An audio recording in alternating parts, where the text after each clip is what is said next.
او پخپله چې دمګره او تعویزګره او پلګره بیمار شي ورته ډراپ لګېدلی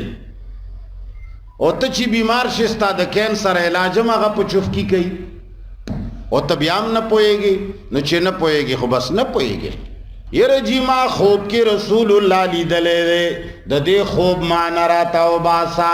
هغه ورته جواب لیکلی دی چې د دې خوب معنی دا ده چې ته د ابولهب او د ابوجهل نه ښه سړی نه ولې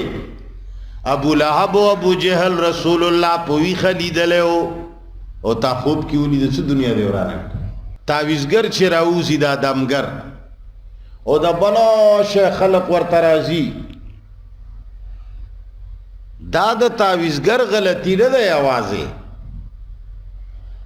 تعویزګر خو د خپل مقصد د پاره ناسته د تعویزګر خو مقصد دا دی چې زه پیسې وګټم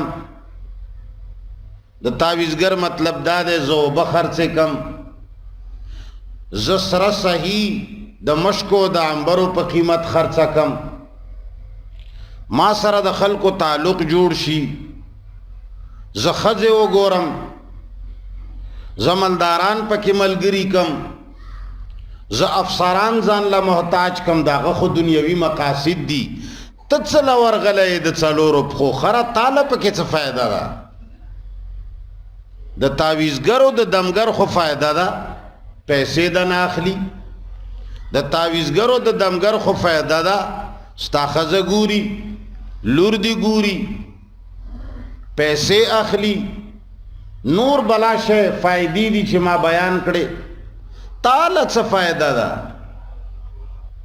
تاله څه شی کیږي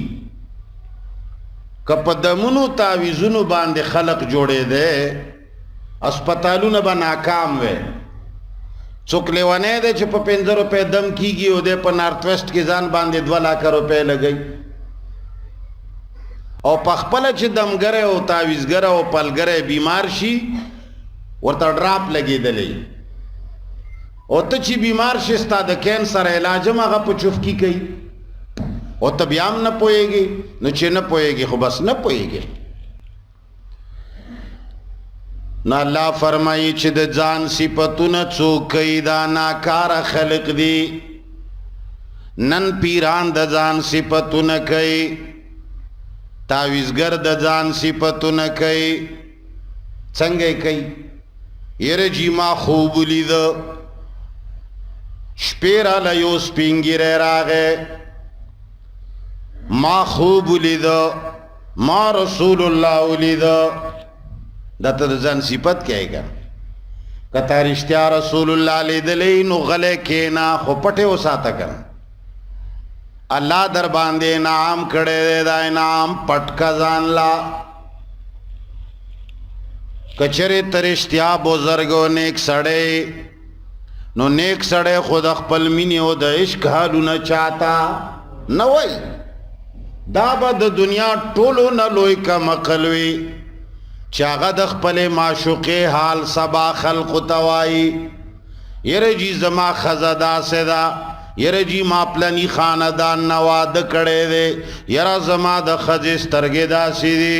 یره جی زما د ښځې ځواني و باډي داسې ده دا خو خر سړی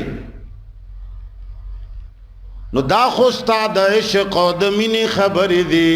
دا خو پټې وساته که رښتیا دي لیدلی اول خود رسول الله صلی الله علیه وسلم خوب کی لیدل څه ډېره خاص د برکت خبره بیس د برکت خبره نه ده مولانا محمد یوسف لودھیانوی شہید رحمت اللہ علیہ یو کتاب لکھلے دے 10 جلدہ آپ کے مسائل اور ان کا حل حقی کے اغنى چا پختنہ کڑے دا چی جی میں نے خواب میں رسول اللہ صلی اللہ علیہ وسلم کی زیارت کی ہے اس کی کیا تعبیر ہے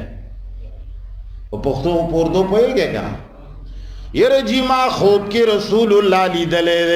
دے دے خوب معنی راتا و باسا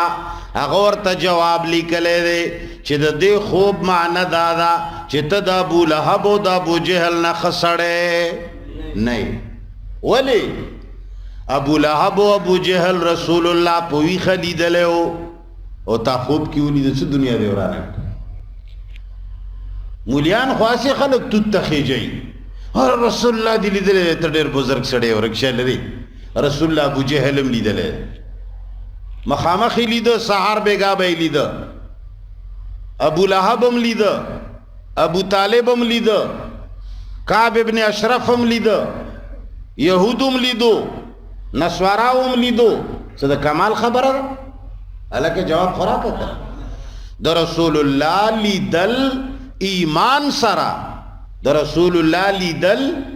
ایمان سره په ویخه دا د کمال خبره ده رسول الله یو سړی په حالت د ایمان کې وګوري او په ویخه وګوري نو دې سړی نه صحابي جوړي نور کتا خوب کې لیدلې څه توره دی وکړه ابو جهل مخامخ لیدلې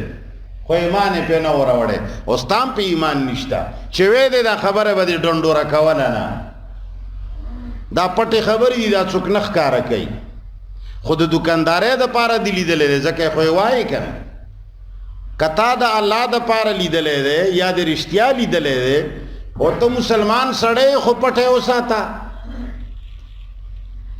خطا د دکاندارې د پاره لیدلې ځکه دنیا ته خای نو نن سبا پیران وای یره جی منګه